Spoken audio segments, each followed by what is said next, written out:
Hello, gorgeous. Today I am touching upon a very hot topic in our modern relationship age, and that is the absolute cluster, the mess that social media creates for our relationships, specifically because of the role that your subconscious mind plays in your relationships.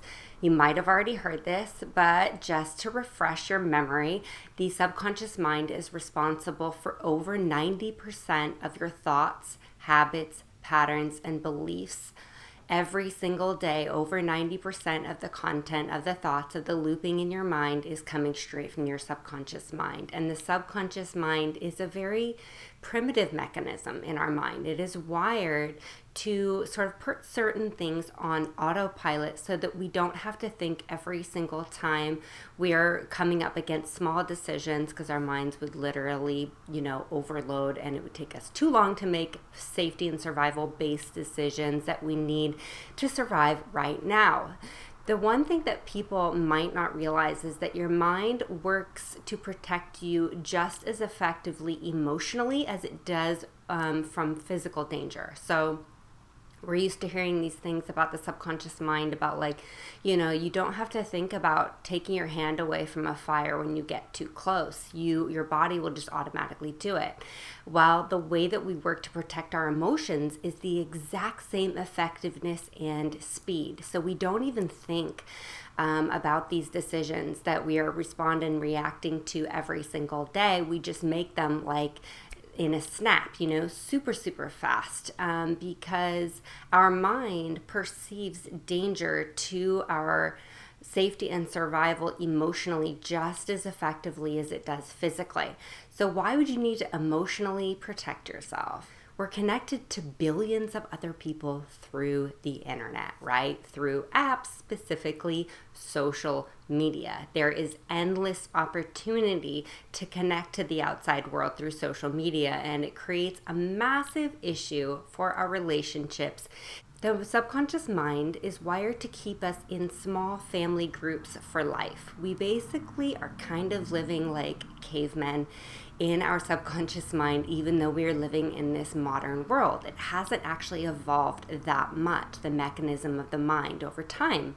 So social media provides endless opportunities for comparison, right? So we are wired to find connection and avoid rejection. And we are wired to protect our relationships, specifically our romantic relationships, because biologically that's the person that we might couple up with, have children, and pass on our genes, right? It's literally primitive stuff, like a nature show. Like, we are very, very wired to protect that relationship from outside danger, right?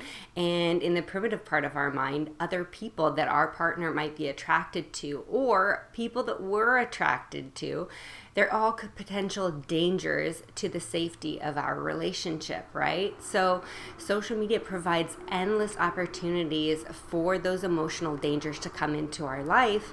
And we also compare ourselves to all those people unconsciously, or we're always measuring ourselves up to people who are in the same gender, the same age range, or even comparing ourselves to people in different age ranges or different genders. If we feel like our partner is attracted to a different type of person, we're constantly going to be putting that in the back of our head. And if you're single, it provides a lot of threats to an actual relationship, because you feel like by choosing somebody that you're missing out on all these opportunities, right? So it's easy to get on social media and just think that I have so much choice. Look at all these people out here, right? But you don't know any of those people, and you could potentially be sabotaging your opportunities to have an actual relationship because you can't get off that wheel of thinking that there's always something out there that might be better than what you have right in front of you.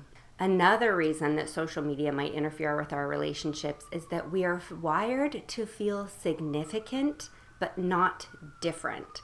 So we want to be significant in our community. We want to somehow play a special role or have a skill or feel like we have a solid place in our community. And when we go on social media, our community becomes millions of other people, right? So It's nearly impossible to constantly feel significant and relevant when there's all these opportunities to compare yourself to these other people, and look outside of your little bubble and look at all of these people. You might compare yourself and feel different, right?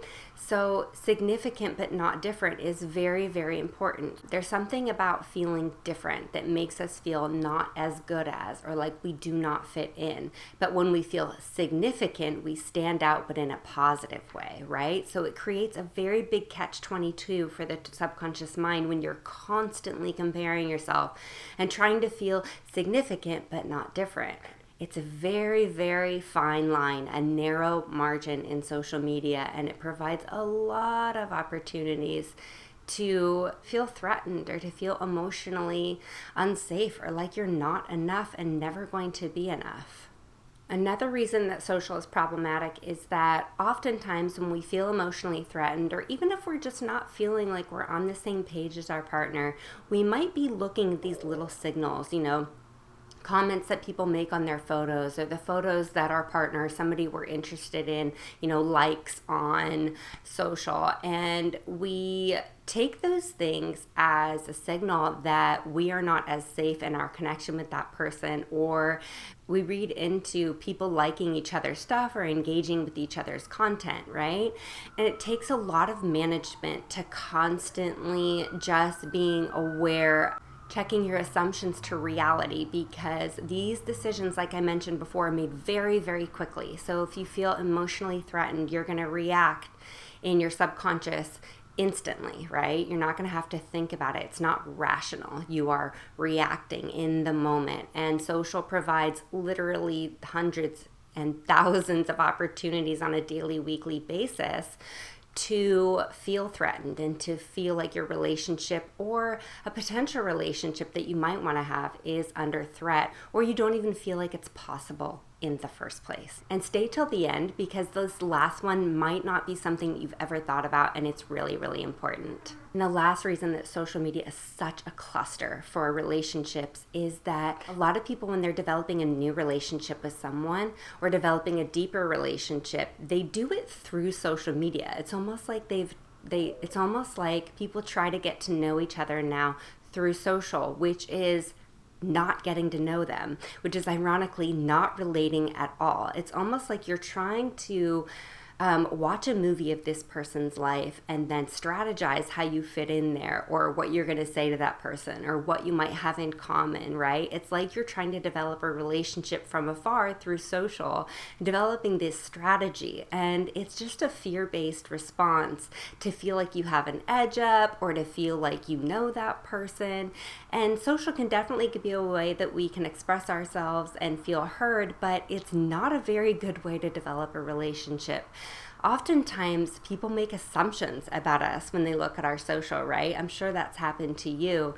And when you try to make a relationship from that space, there's a lot lacking. You might feel like you know that person, but you don't. You might feel like you have a sense of who they are or how it might be to relate to them, but you don't.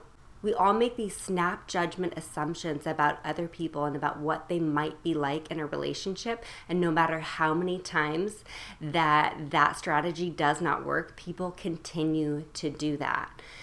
But baby, it's not effective, and it's certainly not paying attention to what you truly want, need, and feel. And that's what relating is all about. It's about letting other people in and asking them to let us in. And you only do that by direct connection, not all of these 3 times removed like strategy and nonsense, right? It does not work. So I really invite you, the next time you're actually trying to relate to someone, just relate to them. Just be super, super upfront and direct. That is what life is all about. It is about connection. And social media is a very, very surface level way to connect, and it's not real and it's not satisfying. So I really, really invite you to continue to show up for yourself and your relationships, and understand the role that your beautiful, amazing subconscious mind is bringing, but also not taking it so personally. This isn't just about you. This is literally every single human mind on the planet has these same struggles. So know that you are not alone.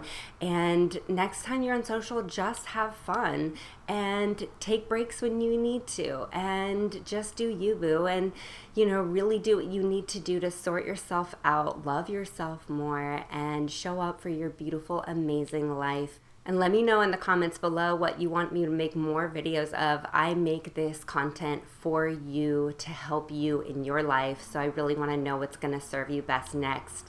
Sending you so much love, and I will see you in my next video.